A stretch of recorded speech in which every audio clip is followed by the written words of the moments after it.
Guys, I'm going to be reading something from James Tyler Kent, who was an American physician best remembered as the forefather of modern homeopathy. Died in 1916. In 1897, Kent published a massive guidebook on human physical and mental disease symptoms and their associated homeopathic preparations, entitled Repertory of the Homeopathic Materia Medica.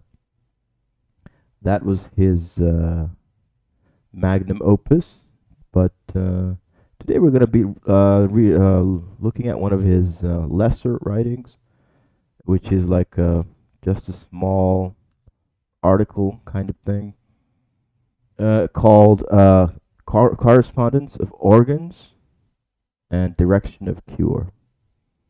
So let's get into it. Kent says, Herring first introduced the law of direction of symptoms from within within out, from above downward in reverse order of their appearance.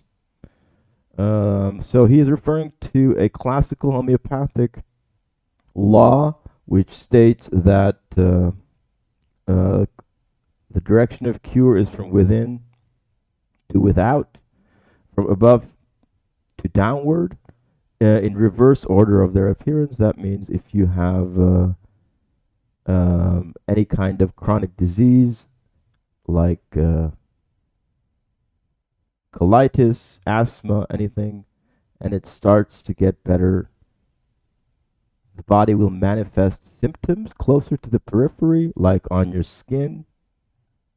Also, you will it will also manifest symptoms from the past, things you used to have, maybe in your childhood, and things like that.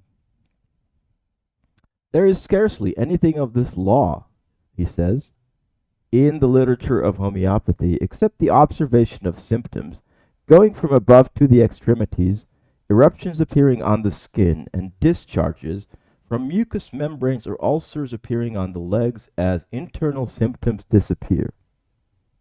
So this is what I was just explaining, and what he's saying here is that this is not just a physical phenomenon. It extends into the emotional and mental spheres as well. It applies to all the levels of human existence. I think that's what he's saying. Of course, this is an archaic, it's written in kind of archaic English. It's a very difficult text, but that is my analysis of this. The innermost man consists of will, understanding, and these are extended outward through the general physical organism. That kind of means what I was just saying, right? You have your will, and then through that, symptoms are manifested on the physical level. We meet patients in whom we make what we would not know would be a good prescription, except for comprehension of this relation to the innermost and the outermost. So, what does that mean? It means we meet patients who we think we couldn't cure. We might think we couldn't cure if we didn't know about this relation between the innermost and the outermost, or the emotional level and a mental emotional level and the physical level. A patient returns after a prescription has been made, who from his symptoms would think himself worse, yet he could not be so considered except by his reasoning that something has appeared which he did not have. Yeah, a patient might think he is not getting better, but actually the symptoms that he developed might be a healing crisis where symptoms from the past reappear. then the doctor would be tempted to change the remedy if he's not familiar with the correspondence of organs.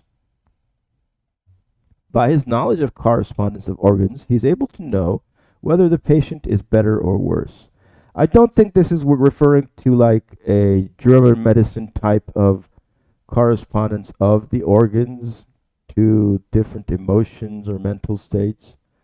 This is just referring to the fact that the mental emotional states function similarly to the physical level. They have concreteness, they have laws, and they work in reality, right?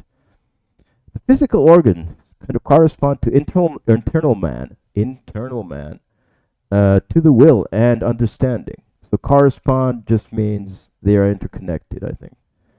The intellectual faculties consider a proposition presented, weighing it in the light of things learned to determine whether it is false or true, partly false or partly true. The memory holds it while it is examined and considered, and the intellectual faculties digest what is received, separating truth from false, and appropriating the truth and rejecting the false. The stomach receives food, and the small intestines digest and assimilate that which is good for the body, and cast off that which is not suitable, that which is indigestible, false. These correspond to the intellectual part of man, doing for the body what the intellectual faculties do for man. Right. So, as I was saying, I don't think this is supposed to mean that there's a correspondence between different organs and different emotions. That's which is found in New German medicine.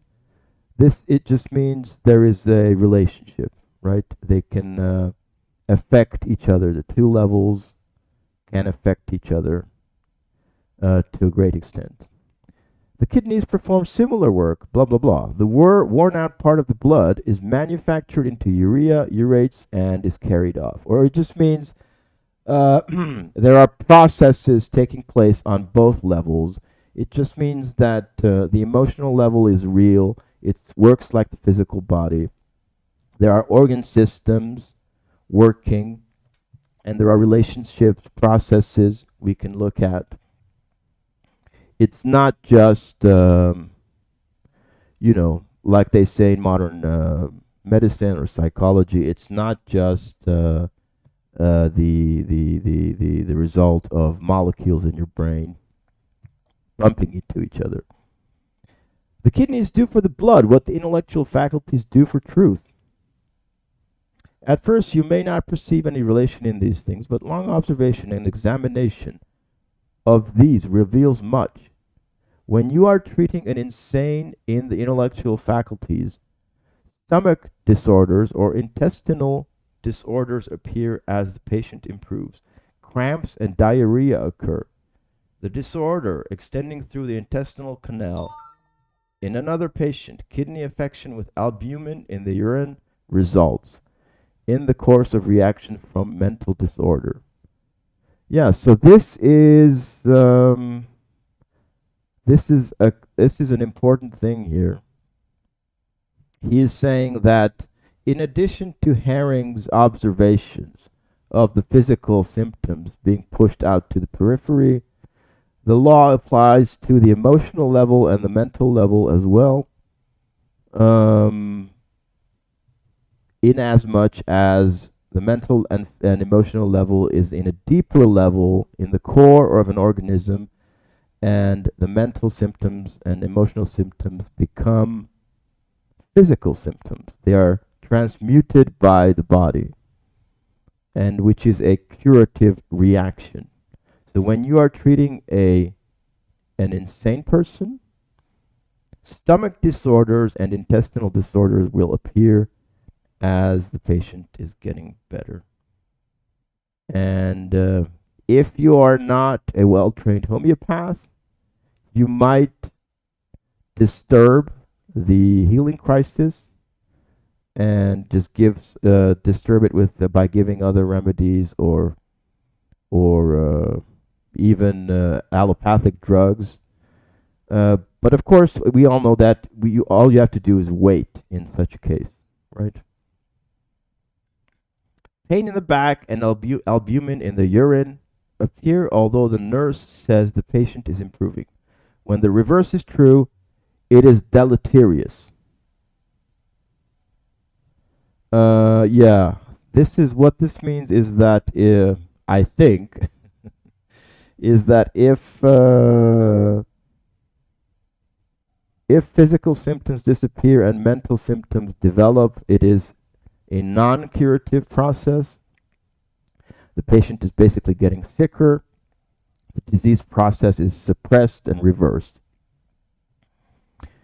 In the course of treatment of a patient with albumin in the urine, when mental disorders appear, the patient is growing worse.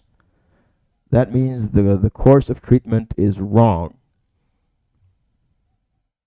It goes in the opposite, it's going in the opposite direction to this extended version of Herring's law. Others have observed stomach and kidney disorders improve while mental disturbances appear. When prescribing for stomach disorder patients and arid mental disorders appear, antidote your prescription immediately. Yeah, if physical symptoms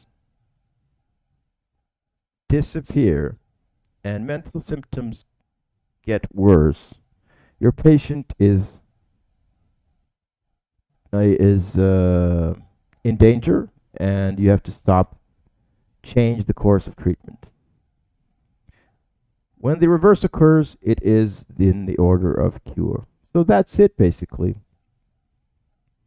This is the relationship between the mental emotional level and the physical level, as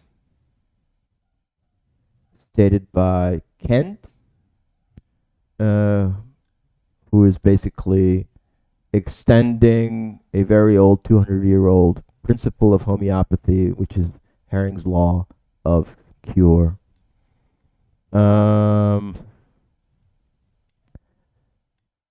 Good.